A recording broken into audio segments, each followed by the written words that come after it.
Hey guys, welcome back to the D6 Kitchen. Today we're going to be making ketchup. I want to try a recipe like that, but we'll see what we get to. So first things first, we're starting off the morning with washing tomatoes in the sink.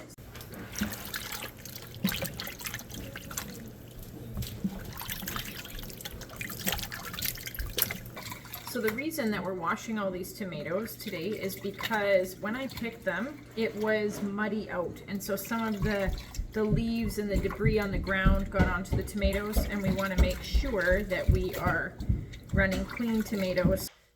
Next up on the list is to trim out any bad spots on the tomatoes. So we're going to just nip off the end here and inspect the tomatoes for any other places that need to be cut off before we blanch them to remove the skins.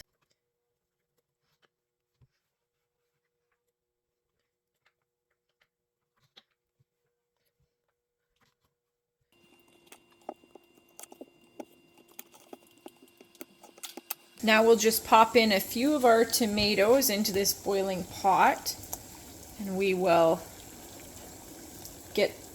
swirl them all around here and get the skins loosened up, and then we will transfer them over to some very cold water and let the skins slip off. So we just need to stir these a few times and bring it back to a boil, and it takes a couple minutes and then we'll be ready to go. As you guys can see here on a couple of these tomatoes, the skins are starting to let go, so they're probably cooked enough now that we can put them in this bucket container here of cold water.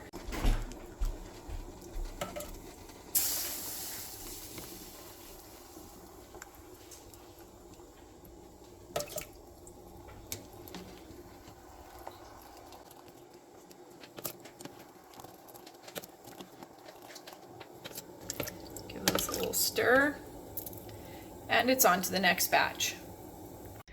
Alright, so slipping the skins off the tomatoes is fairly easy. You just grab a tomato, the skin slips off, you put the tomato into the pot, put the skin into the bucket for either the chickens. In this case, we're going to feed it to the chickens, but lots of people save their skins and dehydrate it and make tomato skin powder. I have done that in the past. I just don't have the time to do that this time of year on this particular year. So the chickens are going to get a feast today, and we're hopefully going to get some ketchup.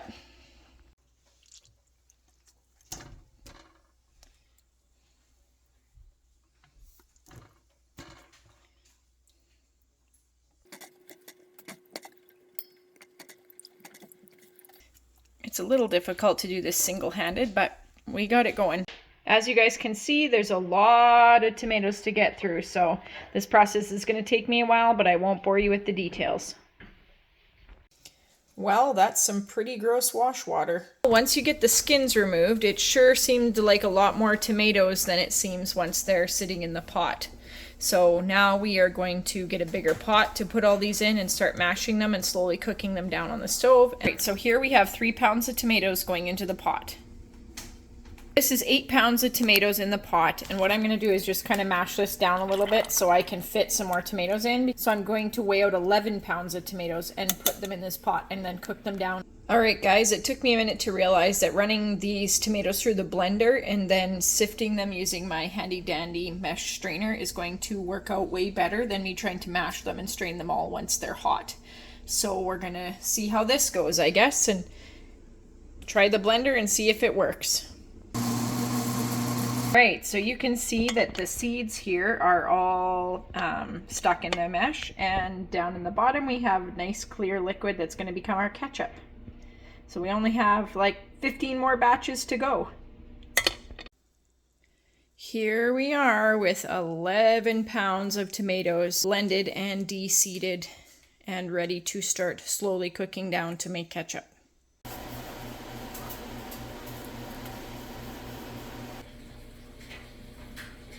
Well, this is starting to reduce quite nicely.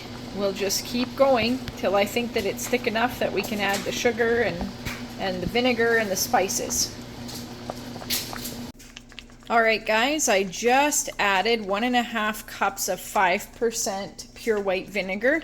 So we're going to stir that in, and I think we're going to make this ketchup with stevia. So I need to figure out how much stevia I want to put in, and then we'll add the spices and then mess around with the recipe until we get it to taste and go from there. Now I'm going to go ahead and add 2 cans of organic tomato paste. It's just the kind that I had in the house, but if you have regular tomato paste or a big can, that would be fine too. Now we're going to add 1.5 cups of stevia in the raw.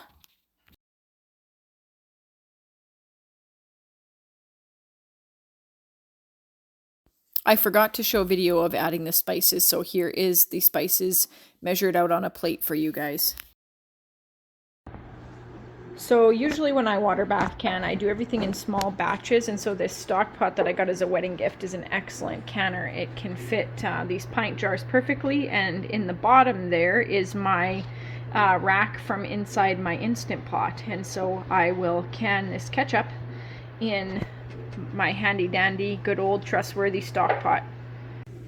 Once you've filled your jars to a 1/4 inch head space, then you use a paper towel with vinegar on it to dry the rim, put the lid on, screw the band on 2-finger tight, and we'll put it in the hot water bath to wait for the rest of the jars.